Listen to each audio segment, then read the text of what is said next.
Представете си, че това човече сте вие. Това е вашата действителност, вашата житейска ситуация. Има обстоятелства, които харесвате. Семейство, здраве. Има и такива, които искате да се променят. Дискомфорт, финансови затруднения и така нататък. При всеки е индивидуално. Вие искате промяна в заобикалящата ви действителност, нали така? Да ви се осъществят желанията и стремежите. Как да стане това ли? Всъщност, много е просто и много логично. Нека набързо да си направим няколко елементарни извода заедно.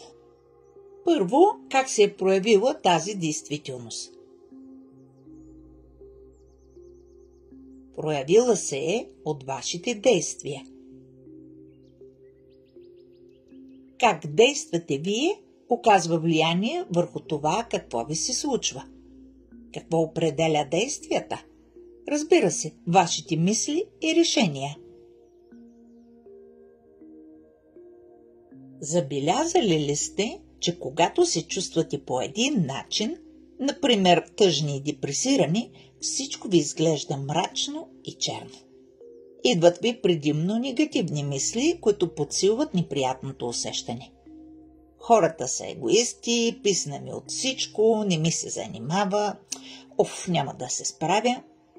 Все едно, че сте си включили радиото на някаква негативна програма. Но когато сте весели и в добро настроение, ви идват позитивни и приятни мисли. Аз мога, аз съм силен, ще се справя, няма какво да ме спре. Получавате повече идеи и хрумвания. Всичко това е така, защото вашите мисли са тясно свързани с вашите емоции. Как хората най-често се опитват да се променят действителността? На ниво действие. Ще направя това, за да може да стане онова. Това е най-елементарният начин, но той е най-ниско ефективен. Правиш, работи здраво, но какво се получава? Или не знаеш кои са точните действия, или не можеш да се накараш да ги направиш. Захабяваш се, блъскаш се, срещаш безброй трудности. Няма как да се получи, защото действията са само върха на айсберга. На много хора, особено в наши дни, им хрумва да мислят позитивно. Да, но ако сте го пробвали, вероятно сте забелязали, че понякога просто нямате достъп до позитивни мисли. Или пък позитивните мисли ви изглеждат пресилени, наивни, лековерни и даже повърхностни. Негативните понякога просто ви изглеждат по-реалистични.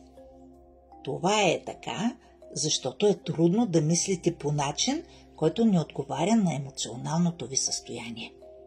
Ако се чувствате зле, позитивното мислене просто не се получава. Необходимо е самата емоция да се промени. Това е и най-честата причина числата на грабовой при някои хора да не дават желания резултат. Продължителното им повтаряне е като прът в колелото на обичайните им мисли.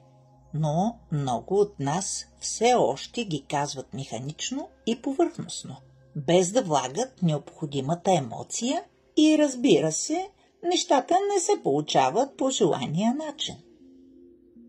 Други пък я влагат и успяват да променят настроението си за ден, два или седмица. Това води до секретирането на различни хормони и невропептиди. Клетките им не са свикнали с тази нова биохимия. Те трябва да създадат нови рецептори и цялото тяло трябва да се пренастроя на клетъчно ниво към новата емоция.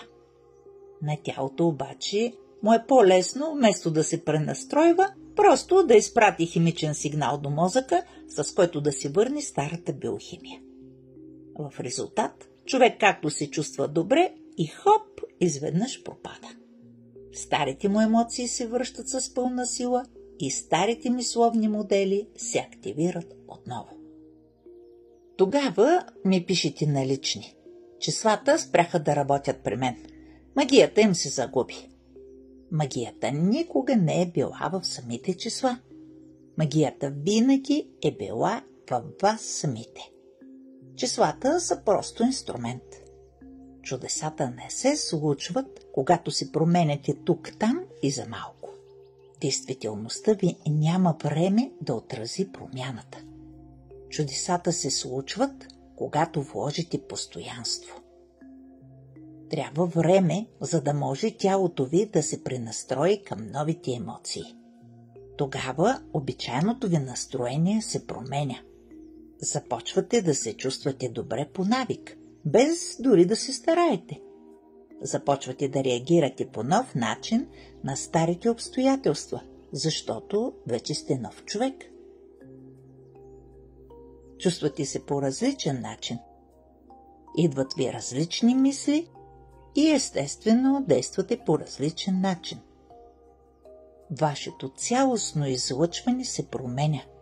Нещата се нареждат синхронично. Всички тези разлики ден след ден се натрупват и изведнъж новата действителност, в която се сбъдват желанията ви, се разкрива. За щастие има доста начини този процес да се улесни и ускори. Нека обаче да ги оставим за по-нататък. Това беше всичко от мен за днес. Чао и чакам да се похвалите!